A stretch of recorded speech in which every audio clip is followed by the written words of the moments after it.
Couch.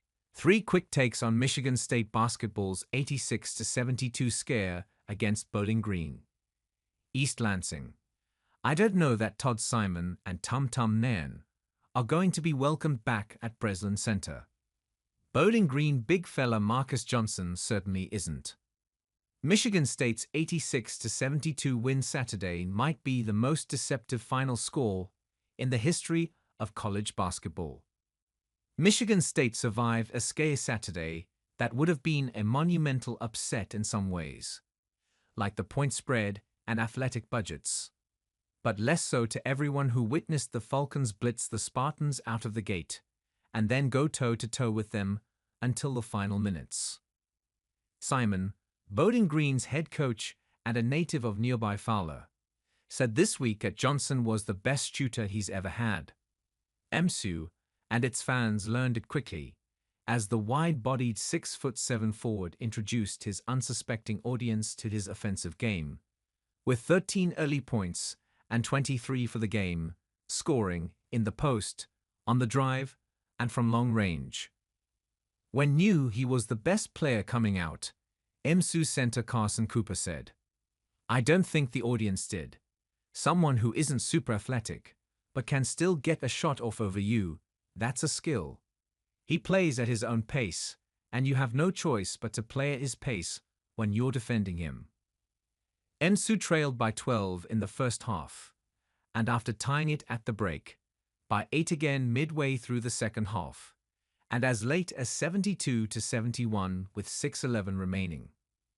They were rescued by their defense, not allowing a field goal from then on, and by the performances down the stretch of Cone Carr, Jaden Akins, Frankie Fiddler, and Carson Cooper, more on him later.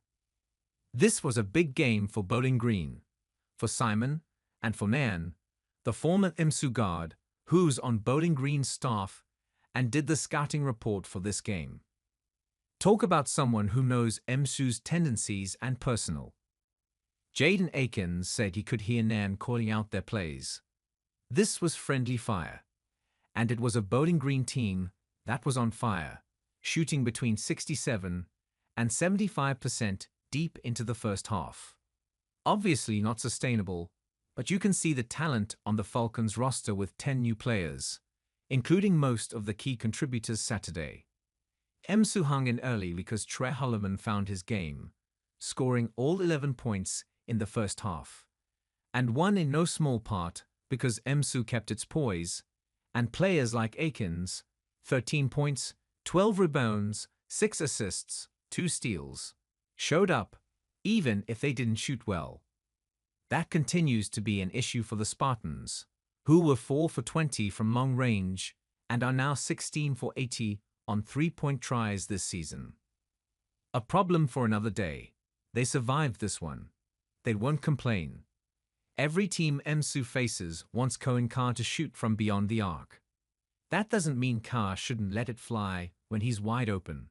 He's taken a couple threes this season between the regular season and preseason.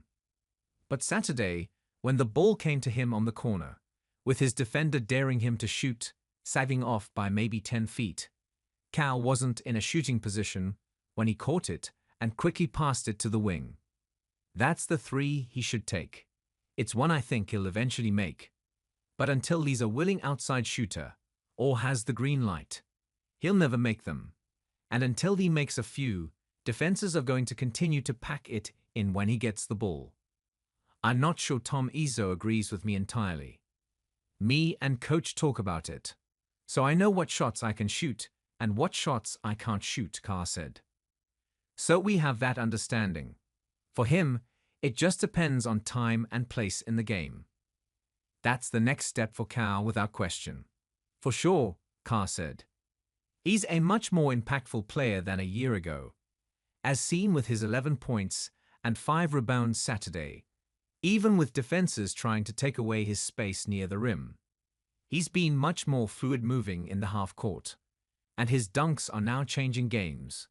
They're not just wide open on the break.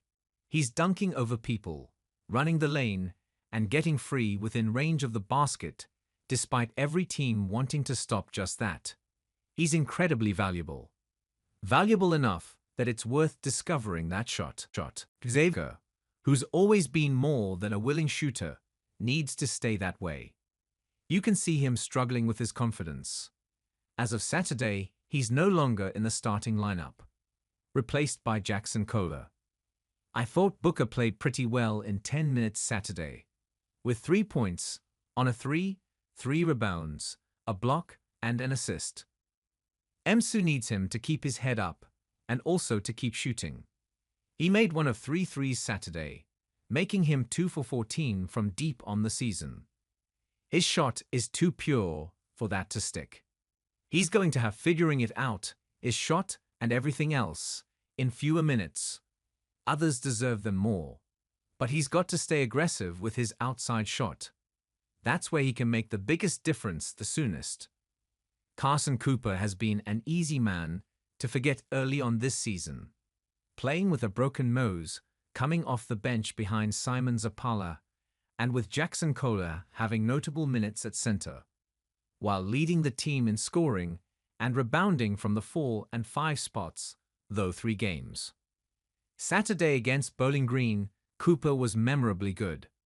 The 6-11 juniors' ball screen defense, and even his post-game was central to Emsu's late first-half rally from down 12 to tie the game at the break, and again played important and productive minutes late. For Cooper, having the Falcons' 6-7, 300-pound-ish Marcus Johnson defend him is an unquestionably favorable matchup, on one end of the court, at least. I've never seen Cooper look so much like Hakeem Olajuwon on a spin move for a reverse layup. Still, Cooper had to make the move and have the confidence to do it. He finished the half with 6 points and the game with 12, and also with 1 unpleasant shot to the face in the second half. This after an under-the-radar solid showing against Kansas on Tuesday, with 6 points and 5 rebounds in 16 minutes. I've always liked Cooper's potential, drive to improve and self-awareness. It was starting to look like he had plateaued. We'll see. Either way, he showed Saturday that he can be an important part of this season. He was an important part of turning the game around in the first half and finally taking control late in the second.